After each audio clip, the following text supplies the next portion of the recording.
नमस्कार। ये परम पूज्य गुरुदेव पंडित श्रीराम शर्मा आचार्य जी का दिव्य दर्शन है, जिन्होंने मानव कल्याण के लिए 3200 से भी ज्यादा ग्रंथों की रचना की।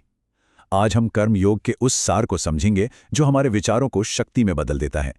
तो चलिए, निष्क्रियता को त्याग कर कर्म को ही पूजा बनाने वाले इन 50 सिद्ध सूत्रों की यात्रा को आगे बढ़ाते हैं। तो चलिए इस पूरी चर्चा की शुरुआत एक बहुत ही गहरे सवाल से करते हैं। क्या कर्म बस एक काम है, एक क्रिया, या फिर ये हमारे जीवन का, हमारे होने का असली सार है? इन सूत्रों में हमें इसका जवाब मिलेगा। तो सबसे पहले ये समझते हैं कि कर्म का असली मर्म क्या है। ये खंड हमें बताएगा कि गुरुदेव के अनुसार कर्म की मौलिक परिभाषा और उसका असल महत्व आखिर है क्या। तो देखिए, सबसे महत्वपूर्ण बात यह है कि कर्मयोग कर्म को एक साधारण काम से कहीं ज्यादा ऊपर ले जाता है। सूत्र 51 के हिसाब से हमारा कर्म ही हमारा धर्म है, और सूत्र 76 इसे और भी साफ करता है कि हर कर्म को अपनी पूरी क्षमता से करना यही ईश्वर की सच्ची पूजा है। मतलब ये सिर्फ एक क्रिया नहीं, बल्कि एक पवित्र कर्तव्य है। अब इस स्लाइड में जो बात कही गई है वो बहुत ही शक्तिशाली है। सूत्र 62 हमें सीधे सीधे बताता है, कर्महीनता यानी कि कुछ ना करना, यही सबसे बड़ी गरीबी है। और ये सिर्फ धन की कमी नहीं है, बल्कि जीवन की ऊर्जा और उसके उद्देश्य की कमी है।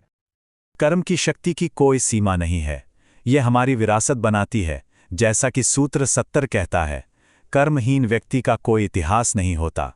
ये हमारा सबसे बड़ा सौभाग्य है, जैसा सूत्र 80 में बताया गया है। और सूत्र 88 तो इसे दैवीय शक्ति का प्रतीक मानता है। यहाँ तक कि सूत्र 91 के अनुसार कर्म से बड़ा कोई दान भी नहीं है। चलिए अब आगे बढ़ते हैं और देखते हैं कि ये सब करने के लिए एक कर्मयोगी की सोच, उसकी मानसिकता आखिर कैसी होनी चाहिए। क्योंकि ये सिर्फ बाहरी क्रिया के बारे में नहीं है, ये हमारे आंतरिक दृष्टिकोण के बारे में भी है। यहाँ कर्मयोग का सबसे बड़ा रहस्य छिपा है। देखिए, सूत्र 99 कहता है, कर्म का त्याग नहीं, फल के प्रति आसक्ति का त्याग करें। और सूत्र 75 कहता है, कर्म से प्रेम करें, फल से नहीं। इसका सीधा सा मतलब है कि हमारा पूरा ध्यान काम करने में होना चाहिए, उसके नतीजे की चिंता में नहीं। जब हम काम से ही प्रेम करने लगते हैं तो चिंता और भटकाव अपने आप खत्म हो जाते हैं। एक सच्चे कर्मयोगी में कई गुण होते हैं, जैसे सूत्र 77 में बताया गया अटूट संकल्प। सूत्र 85 पवित्रता पर जोर देता है, वहीं सूत्र 82 पूरी ईमानदारी की बात करता है। साथ ही सूत्र 65 के अनुसार समर्पण इतना गहरा होना चाहिए कि कर्म ही ध्यान बन जाए। और सूत्र 59 हमें विवेक से सही कर्म चुनने की सलाह देता है। और यह स्लाइड उस नींव को दिखाती है जिस पर सब कुछ टिका हुआ है। सूत्र 54 हमें याद दिलाता है कि हर महान काम की शुरुआत एक महान विचार से ही होती है। हमारे कर्म जो हैं वो हमारे विचारों का ही तो आईना है। तो चलिए अब सिद्धांत से अभ्यास की ओर बढ़ते हैं।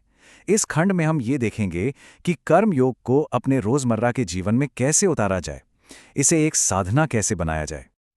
ये एक बहुत ही सरल लेकिन शक्तिशाली दैनिक अभ्यास है, जिसे कोई भी अपना सकता है। सूत्र 61 के अनुसार हर सुबह एक नया संकल्प लीजिए। सूत्र 92 हमें सिखाता है कि हर छोटे काम को भी पूरा महत्व दें। सूत्र 56 कहता है कि अपने कर्मों का मूल्यांकन खुद करें, दूसरों से उम्मीद ना रखें। और सबसे जरूरी, सूत्र 66 के अनुसार कर्म में निरंतरता बनाए रखें, क्योंकि यही हमें महान बनाती है।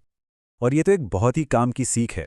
सूत्र 55 साफ साफ कहता है कि टालमटोल नहीं करनी चाहिए।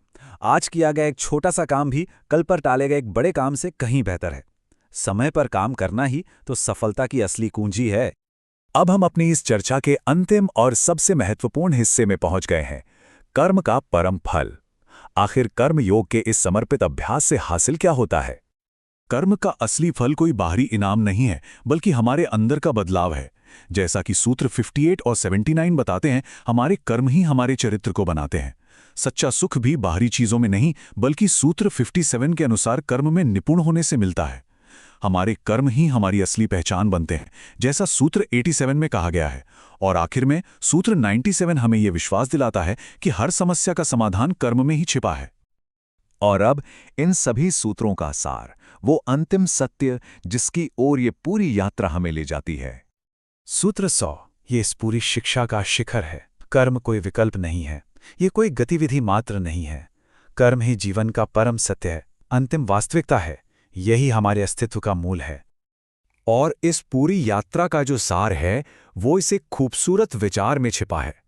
सूत्र 86 कहता है कि जब कोई व्यक्ति अपने काम को बोझ नहीं बल्कि आनंद मानने लगता है तो उसके लिए पूरा जीवन ही एक उत्सव, एक जश्न बन जाता है। तो सवाल ये है कि क्या हम अपने जीवन को एक उत्सव बना सकते हैं? इस विषय पर और गहरी जानकारी के लिए कृपया वेबसाइट पर विजिट करें www.awgp.org। धन्यवाद।